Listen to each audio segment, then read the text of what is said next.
Praise the lord. Good morning. ప్రభువైన యేసుక్రీస్తు శుభనామంలో మీ అందరికీ వందనములు. చిన్న ప్రార్థనతో ఈరోజు దేవుని వాగ్దానాన్ని స్వతంత్రించుకుందామా? పరిశుద్ధుడైన తండ్రి, నీ ఘనమైన శ్రేష్టమైన నామాన్ని బట్టి మీకు వందనాలు ప్రభువా. ఉదయకాల సమయంలో నా తండ్రి, మా హృదయాలు చూస్తున్న దేవుడుగా ఎవరికి ఏ మాటలైతే అవసరమైనాయో తండ్రి, ఆ మాటలు దయచేసి ప్రతి ఒక్కరిని బలపరిచి ఆదరించి ధైర్యపరచమని యేసు నామములో ప్రార్థిస్తున్నాము తండ్రి. ఆమేన్. ఈరోజు దేవుని వాగ్దానము 2 తిమోతికి రాసిన పత్రిక 1వ అధ్యాయము 12వ వచనం. నేను నమ్మిన వానిని ఎరుగుదును గనుక సిగ్గుపడను. 2 Timothy chapter 1 verse 12. Nevertheless, I am not ashamed. దేవుడిచ్చినటువంటి అద్భుతమైన వాగ్దానం మనందరి జీవితంలో నెరవేర్చబడును గాక. ఆమేన్. ఉదయకాల సమయంలోనండి మన దేవుడు ఎవరో మనం ఎరిగి ఉంటే ఏ విషయాన్ని బట్టి కూడా మనం సిగ్గుపడము. మన పరలోకపు తండ్రి ఎంత శక్తివంతుడో మనం కానీ తెలుసుకుని ఉంటే మనం ఏ విషయాన్ని బట్టి నిరసించిపోము, అలాగే కృంగిపోము. అయితే ఈరోజు మన దేవుణ్ణి మనం నమ్ముతున్నామా? మొదటిగా మనం వేసుకోవాల్సిన ప్రశ్న ఏంటి తెలుసా? దేవుణ్ణి మనము నమ్ముతున్నామా, లేకపోతే నమ్మలేనటువంటి పరిస్థితుల్లో ఉన్నామా? ఇది మనం ప్రశ్నించుకోవాలండి. ఈరోజు దేవుణ్ణి మనం నమ్మినట్లయితే ఏ పరిస్థితుల్లో అయినా కూడా మనం సిగ్గుపడము అనే విషయాన్ని మనం గ్రహించాలండి. ఈరోజు నీ జీవితంలో నువ్వు ఏ సమస్యల గుండా వెళ్తున్నావో, ఏ ఇబ్బందుల గుండా వెళ్తున్నావో నాకైతే తెలీదు, కానీ నమ్మదగిన దేవుడు మనకున్నాడు అనే విషయాన్ని మనందరము కూడా తెలుసుకోవాలండి. నమ్ముట నీ వలనైతే నమ్మువానికి సమస్తము సాధ్యమే. కాబట్టి నమ్మడం మనం వంతండి. మనం నమ్మితే దేవుడి కార్యాన్ని తప్పకుండా చూడగలుగుతాము. ఒకసారి మనం 2వ రాజుల గ్రంథము 7వ అధ్యాయము 2వ వచనం చూద్దాం. అందుకు ఎవరి చేతి మీద రాజు అనుకుని ఉండునో ఆ అధిపతి యెహోవా ఆకాశమందు కిటికీలు తెరిచినను అలాగు జరుగునా అని దైవజనునికి ప్రత్యుత్తరం ఇయ్యగాతడు. నువ్వు కన్నులారా దాన్ని చూచెదవు గాని దాన్ని తినకుందు అని అతనితో చెప్పాను. మనం చదివినటువంటి సందర్భం ఏంటంటే, ప్రవక్త అయినటువంటి ఎలీషాతో అలాగే రాజు దగ్గర ఉన్నటువంటి అధిపతి మాట్లాడుతున్న సందర్భం. మరి భయంకరమైనటువంటి పరిస్థితుల్లో ఉన్నారు మరి ఇశ్రాయేలు ప్రజలు. మరి సిరియా రాజు ఏం చేశాడంటే వీళ్ళని ముట్టడిచ్చాడనమాట. ఎక్కడికెక్కడ కూడా వీళ్ళకి పట్టణంలోకి తినడానికి ఆహారం లేదు. అలాంటి భయంకరమైన పరిస్థితుల్లో ఇశ్రాయేలు ప్రజలు ఉన్నప్పుడు మరి ఆ సమయంలో మరి రాజు మరి ప్రవక్త అయినటువంటి ఎలీషా దగ్గరికి తన అధిపతిని పంపించి, ఏంటయ్యా పరిస్థితి, దేవుణ్ణి అడుగు అని చెప్తే మరి ఎలీషా ప్రవక్త చెప్తున్న మాట అనమాట. దేవుడు చెప్పాడు, రేపుడికి ఇలాంటి కరువుతో ఉన్నటువంటి పరిస్థితి అనేది ఉండదు, సమృద్ధిని మీరు చూస్తారు అని చెప్పినప్పుడు ఆ అధిపతి అంటున్నాడు, యెహోవా ఆకాశం తెరిచినా కూడా అంత సమృద్ధిని మేము చూడలేము అన్నప్పుడు ఎలీషా ప్రవక్త అదంతా అంటున్న మాట అనమాట. నువ్వు చూస్తావు నీ కనులారా దేవుడు చేసే అద్భుతాన్ని, కానీ నువ్వు ఆహారాన్ని భుజించవు అన్నాడు.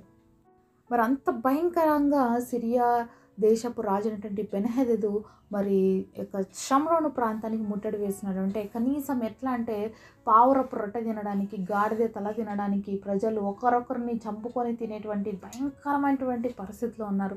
అలాంటి సమయంలో దేవుడు ఇశ్రాయేలు ప్రజల్ని ఏ విధంగా కాపాడాడు అంటే ఎంత అద్భుతం అంటే, 2వ రాజుల గ్రంథం 7వ అధ్యాయం 6వ వచనంలో మనం చూసినట్లయితే, యెహోవా రథముల ధ్వనియు, గుర్రముల ధ్వనియు, గొప్ప సమూహపు ధ్వనియు సిరియనుల దండునకు వినబడినట్లు చేయగా వారు మన మీదికి వచ్చుటకు ఇశ్రాయేలు రాజు హిత్యుల రాజునకును ఐగుప్తుల రాజులకును బత్తెమిచ్చి ఉన్నాడని సిరియనులు ఒకరితో ఒకరు చెప్పుకొని లేచి తమ గుడారములనైనా గుర్రములను గాడిదలను దండుపేటలు ఉన్న వాటిని ఏమీ తీసుకునకయే తమ ప్రాణములు రక్షించుకున్నట్టు చాలుననుకొని సంద చీకటి ఉన్నట్లుగా పీట విడిచి పారిపోయి ఉండిరి.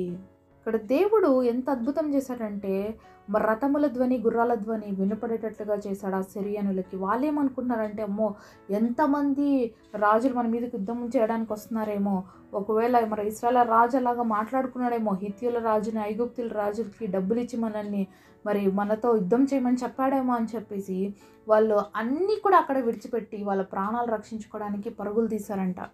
మరి ఆ ధ్వనులు ఎంత భయంకరంగా ఉన్నాయో వాళ్ళంతా పరుగులు తీశారంటే ఆలోచించండి. దేవుడు మన విషయంలో కలుగు చేసుకుంటే పరిస్థితుల్లో ఏవైనా సరే మనల్ని చూసి పారిపోవాల్సిందేనండి. కాబట్టి నమ్మకము మనం కలిగి ఉండాలి దేవుడి పైన. మనం దేవుడిని సంపూర్ణముగా నమ్ముకున్నట్లయితే దేవుని యొక్క అద్భుత కార్యం చూస్తాం. ఇక్కడ ఏ యుద్ధము దేవుడు చేపియలేదు. జస్ట్ భయంకరమైనటువంటి ఆ యొక్క ధ్వనులు వినిపించినట్టుగా చేసినప్పుడు ఆ యొక్క దండ అంతా కూడా సిరియన్ల దండు పారిపోయిందనమాట. ఎక్కడెక్కడివి అన్నీ అలాగే వదిలిపెట్టి వెళ్ళిపోయినారు. అయితే ఆ ప్రాంతంలో ఉన్నటువంటి కుష్ఠరోగులు ఆకలికి అలమటిస్తున్నారు. అంటే వాళ్ళు పట్టణంలోకి పోలేరు కాబట్టి బయట పట్టణపు వెలుపల ఉంటారు కాబట్టి వాళ్ళకి ఆకలికి తట్టుకోలేక ఏమైనా కానీ మనం సిరియన్ దండలోకి వెళ్దాం, ఆకలితోనే చచ్చిపోవాల్సిందే కాబట్టి వాళ్ళ చేత మనం చచ్చిపోదాం అని చెప్పేసి పోయి చూస్తే అక్కడ ఎవ్వరు లేరనమాట. మరి ఆ కుష్ఠరోగులు ఏం చేస్తున్నారంటే వాళ్ళకి ఎంత కావాలో అంత దోచుకున్నారు, ఎంత తిండి కావాలో అంత తీసుకున్నారు అక్కడి నుంచి. అయితే మనం ఈ యొక్క వార్త చెప్పకపోతే తప్పవుతుందని చెప్పి మరి సైన్యాధిపతుల దగ్గరికి వెళ్ళి మరి దండులో ఎవ్వరు లేరు, సిరియనుల దండులో ఖాళీగా ఉన్నారని చెప్పినప్పుడు ఎవరు నమ్మలేదు. అయితే రాజు ఒక వ్యక్తిని పంపించి చూడమని చెప్తే నిజంగానే దేవుని యొక్క అద్భుత కార్యం జరిగింది. ఏ విధంగా అయితే ప్రవక్త అయినటువంటి ఎలీషా చెప్పాడు, రేపటి దినమున మరి మీకు ఆహారం సమృద్ధిగా దొరుకుతుందని చెప్పాడో ఆ విధంగానే జరిగిందండి. మరి ఇదే అధ్యాయంలో 17వ వచనంలో మనం చూసినట్లయితే, ఎవని చేతి మీద రాజు ఆనుకునిండెనో ఆ అధిపతి ఆ ద్వారమున నిలవబడుటకు నిర్ణయింపడగా రాజు ఆ దైవజనుని యొద్దకు వచ్చినప్పుడు ఆ దైవజనుడు అతనితో చెప్పిన ప్రకారం ద్వారం వద్ద జనులు త్రొక్కులాడుట చేత అతడు మరణమాయెను. ప్రవక్త అయినటువంటి ఎలీషా ఏ అధిపతితో మాట్లాడారు, నువ్వు చూస్తావు కానీ తినవన్నారు. ఆ అధిపతి ఏమైనాడంటే ఈ యొక్క ఆహారం పంచడంలో మరి ముఖ్యుడుగా నిలబడి ఉన్నప్పుడు ప్రజలు తొక్కిసలాట జరుగుతుంది. ఎందుకంటే ఎన్నో రోజుల నుంచి ఆకలితో అలమటించిపోయినారు, అంత భయంకరమైనటువంటి పరిస్థితిలో ఉన్నారు, తొక్కిసలాట జరుగుతుంది. ఆ సమయంలో ఈ అధిపతి అక్కడ ఉన్నాడు, ఆ తొక్కిసలాటలో మరి మరణిస్తాడనమాట. కాబట్టి ఒక్కసారి ఆలోచిద్దాం, దేవుడి మాట నమ్మలేదు ఈ అధిపతి. కాబట్టి చూశాడు కల్లారా దేవుడు చేసిన అద్భుతాన్ని, కానీ దాన్ని అనుభవించలేకపోయాడు. చాలాసార్లు మన జీవితంలో కూడా పరిస్థితులు చాలా కష్టంగా ఉన్నప్పుడు మనం కూడా ఇలానే అనుకుంటాం, ఆ అధిపతిని అనుకుంటున్నాం, దేవుడు ప్రవక్త చెప్తే నమ్మట్లేదా అని. కానీ పరిస్థితులు అంత ఘోరంగా ఉన్నాయండి, పరిస్థితులు అంత భయంకరంగా ఉన్నాయి. ఏ విధంగా అతను ఏమంటున్నాడు, ఆకాశం నుంచి దేవుడు తలుపులు తీసినా కూడా ఇంత ఆహారము దొరకదేమో అంటే అంత కరువుతో అల్లాడిపోతున్నారు లోపల. ఆ ముట్టడి వేయడం ద్వారా వాళ్ళకి ఆహారం లేక అలమటించిపోతున్నారు. మరి అలాంటి భయంకరమైన పరిస్థితి ఉంది, అలాంటిది రేపేలా జరుగుతుంది అని చెప్పేసి మరి ఆ వ్యక్తి ప్రశ్నించాడనమాట అంత పరిస్థితిని చూసి. కానీ పరిస్థితులు నీకు నాకు అసాధ్యంగా కనిపించు, నీకు నాకు కష్టం కావచ్చు, కానీ దేవుడికి కాదు. పరిస్థితి ఈరోజు ఆహారం లేకుండా కనీసం వాళ్ళ యొక్క పరిస్థితి ఎంత దయనీయంగా ఉంది అంటే ఒకరినొకరు చంపుకొని తినే పరిస్థితిలో ఉన్నారు. అంత పరిస్థితిని నెక్స్ట్ డేకి దేవుడు ఏం చేసేసాడు, సమృద్ధిగా ఆహారం తినే విధంగా చేశాడండి. కాబట్టి ఈరోజు నా పరిస్థితులు ఏ విధంగా ఉన్నా సరే, నువ్వు ఎంత ఇబ్బందికరమైన పరిస్థితులు గుండా వెళ్తున్నా సరే, నువ్వు నమ్మితే దేవుడు నీ కోసం కార్యం చేస్తాడు. ఆయన మన కొరకు దిగి వచ్చే దేవుడు అండి. ఇక్కడ ఇశ్రాయేలు అయితే యుద్ధం చేయలేదు, దేవుడే దిగి వచ్చి ఆ భయంకరమైనటువంటి ధ్వనులు చేయటం ద్వారా వాళ్ళంతకు వాళ్ళు పారిపోయే విధంగా చేశారు. మరి ఎంత భయంకరమైన శబ్దాలు వచ్చి ఉంటాయో కదా మనం అనుకున్నాం ఆల్రెడీ.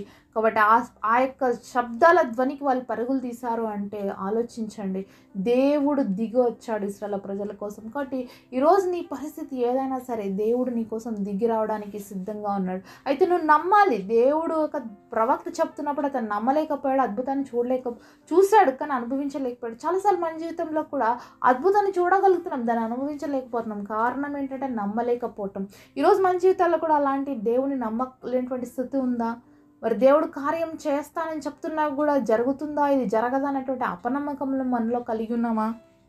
అపనమ్మకం కానీ మన జీవితాల్లో వచ్చిందంటే, అపనమ్మకం కానీ మనం కలిగి ఉన్నామంటే దేవుడు చేసేటువంటి కార్యాలు మన జీవితంలో రిసీవ్ చేసుకోలేమండి.